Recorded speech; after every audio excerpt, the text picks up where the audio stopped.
Get it on. What is up, everybody? Tazai SG8 coming to you from right here. Thank you so much for tuning into this one. It's going to be a little spicy, I hope. And yeah, hopefully a little eye-opening.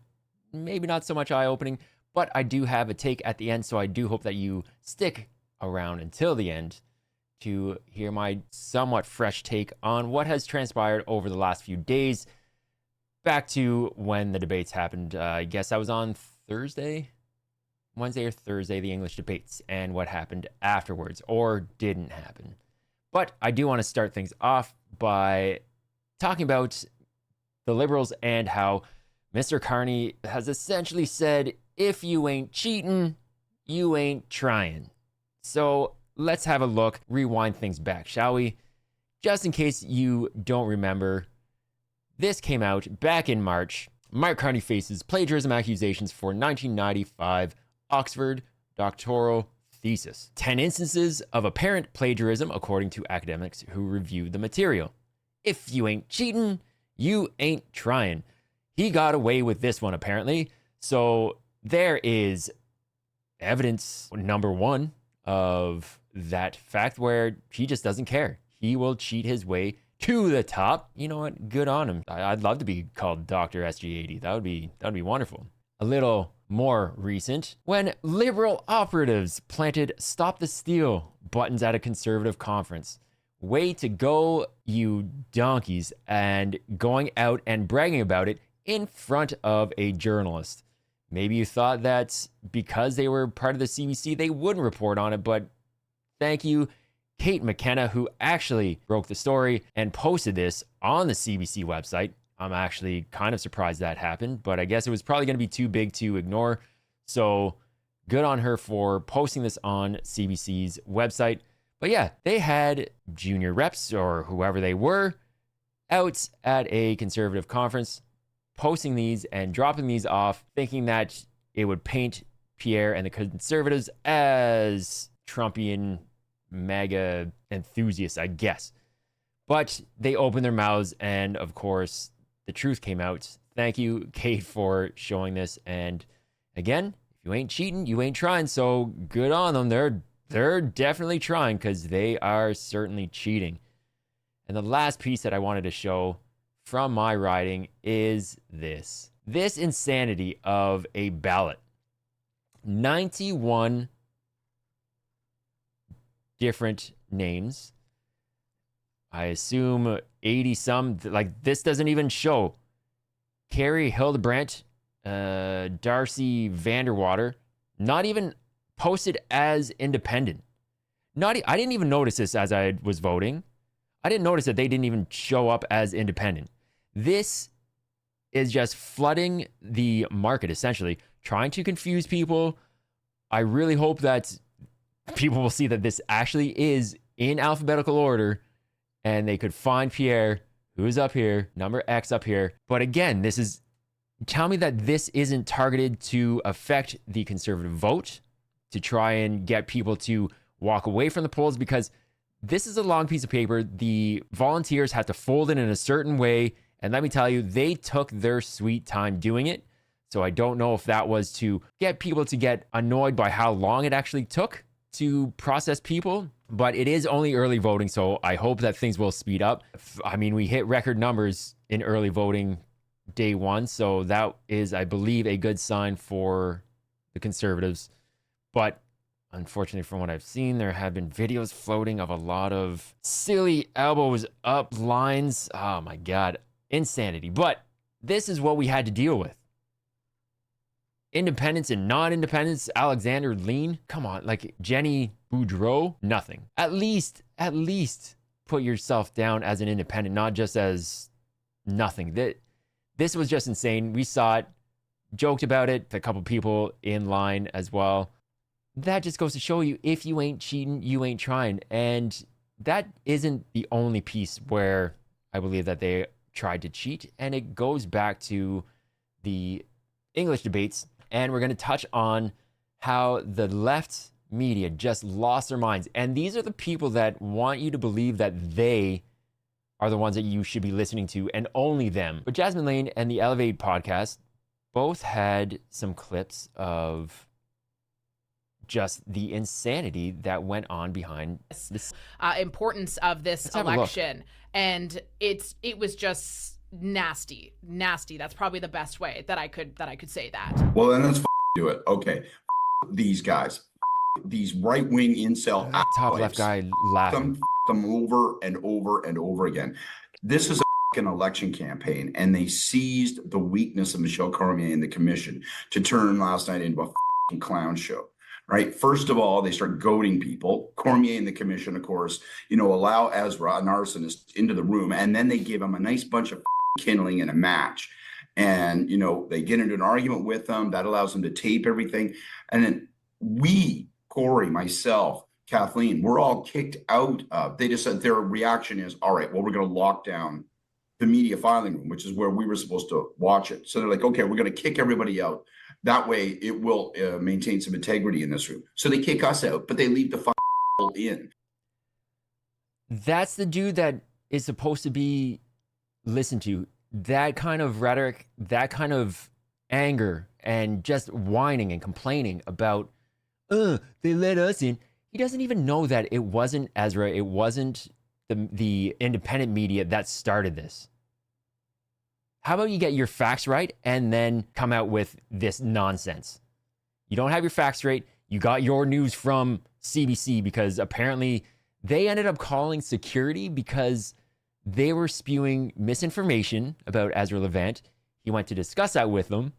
They got scared. Oh no, clutch their purses. An independent journalist is going to come over and talk to me and call me out on my BS. And then all of a sudden, they have the police presence brought over.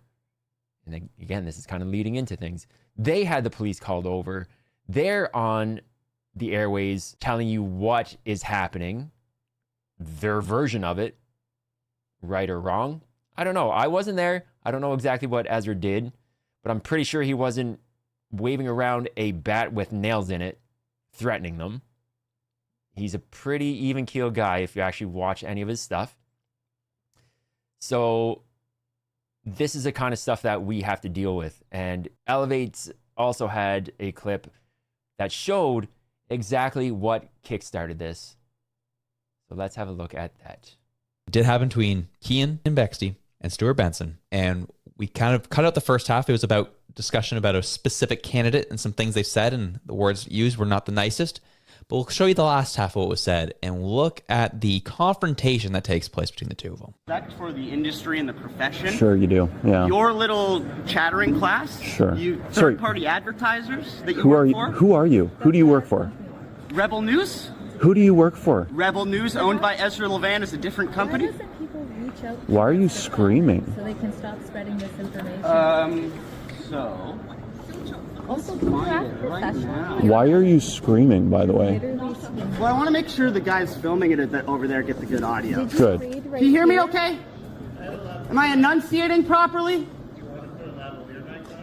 Do you have one set up? You got the levels ready for me? Because you're clearly not doing any actual journalism while you're here. You're supposed to maintain respectful discourse. It's right here in black and white. Why, Could you when do that? you guys started gaming the rules and threatening to sue because you didn't get your way, I assumed the rules were out the window. And what did he mean by that? Apparently, Justin Trudeau had kicked out the journalists from his election campaign. They had to go to court to be allowed to be in there because as independent journalists, they should have the right to go in and ask questions. And this Stuart Benson just loses it. He loses it and talks about just nonsense, gaming the system. No, Stuart, no. My friend, settle down. I don't know what the Hill is that he works for. That kind of almost sounds like an independent media source too, but he loses his mind. And that's what kicks off everything at the debate, the English debate. So this kind of brings me to my theory as to what happened. The debate wasn't going the way that the Liberals wanted and what the mainstream media was hoping would happen.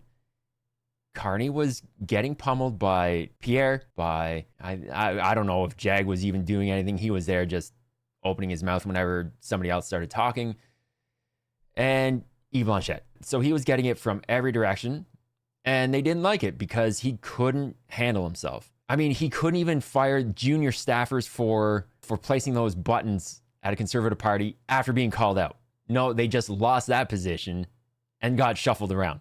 So this is a guy ran a Fortune 500 company, but can't fire these incompetent buffoons. Anyway, that's beside the point. So this is all happening. They're seeing this. They're watching this real time. So somebody, I really hope this is the case. Stewart gets a call. Messages go out. Who wants to be the fall guy? Who wants to be a patsy? Who wants to take the hit for causing a scene? And Stuart Benson says, I'll do it. So he starts off. He starts off on Ian Bexty, going off, ranting and raving, which then starts, of course, everybody's going to pick up a phone, is going to pick up a camera and start recording this nonsense because they know how this is going to get spun in the mainstream media. They realize that as soon as something goes wrong, the mainstream media is going to point fingers at the independent journalists because they were able to get in and ask questions during the French debate the night before. Their whole thing about the French debate was that, oh my God, they were asking questions that didn't relate to the debate.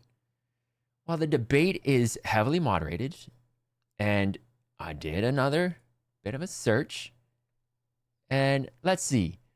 After a Canadian debate, is the media allowed to ask questions that are not related to the debate questions?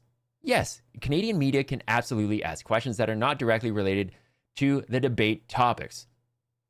Okay, so what were they worried about?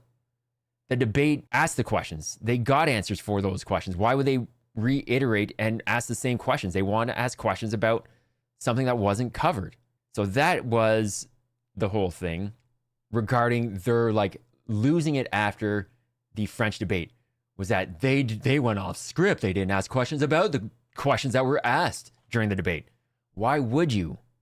Why would you ask the same thing over again? They just had a debate about those questions. So I don't know. Again, this all comes down to, I think Stuart Benson was a plant. Maybe not a plant, but he was a fall guy. He was a patsy that took the hit to get the ball rolling, to start this discourse, to start this scrum of, oh my God, what is happening? There's tension, there's this and that. Then, unfortunately, when Ezra went to CBC to discuss how they were misinforming people about the situation and about what Rebel News has been doing, which has been fine if you look at it through the lens of somebody normal who just looks at it for what it is and not with a left slant or major slope. It is him that started the ball rolling. CBC, again, Ezra went, provoked, and opted to give them ammunition to call in security, to then force the hand of the debate commission to say, oh, there's a security issue. We've got to shut down the scrum. I don't know. Tell me what you think about that theory, in that Stewart was the one to get the ball rolling because he saw that the debate was not going in the left way as they were hoping. Just a thought. I'm just asking. That's the way I kind of see it. I think it makes sense because nothing really happened.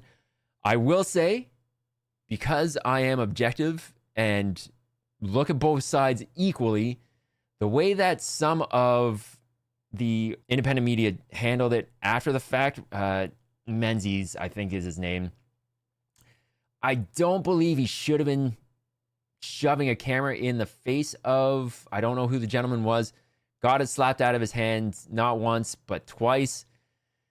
Do I like how that was handled by him? No, I don't. He could have been further away. He could have been asking in a calmer manner. So again, that wasn't great. So was there a little provocation there?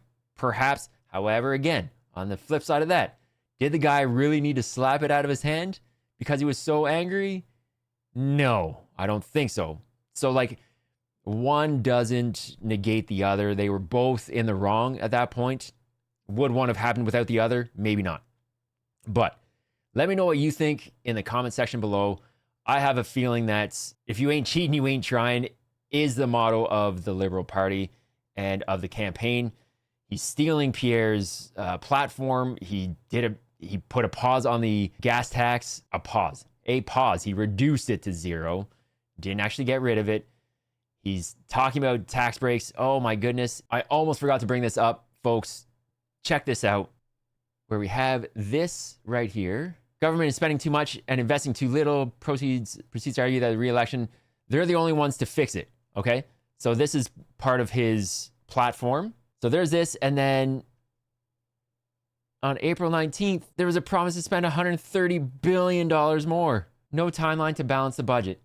So which is it? This guy flip-flops more than a fish out of water. And sure, yeah, believe this guy, vote him in. Don't do it.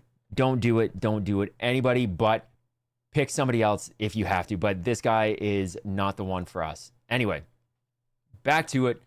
You ain't cheating. You ain't trying.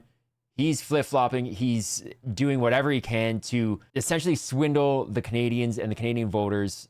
He helped put us in this situation over the last 5 years, and we are not anywhere better for it. So keep your head on a swivel, keep your elbows down, head up, and let's just get this across the finish line. Bring Pierre to power and the Conservative Party. Let's do this for Canada. I'm rambling on. That being said, that's it, folks. 'Tis I, SG80, coming to you from right here. Do hit that subscribe button. Do hit that like button. Let me know what you think in the comment section below. That's it. As always, stay healthy, stay safe, a lot of love. God bless you on this Easter Sunday. Take care. I'm out. Peace.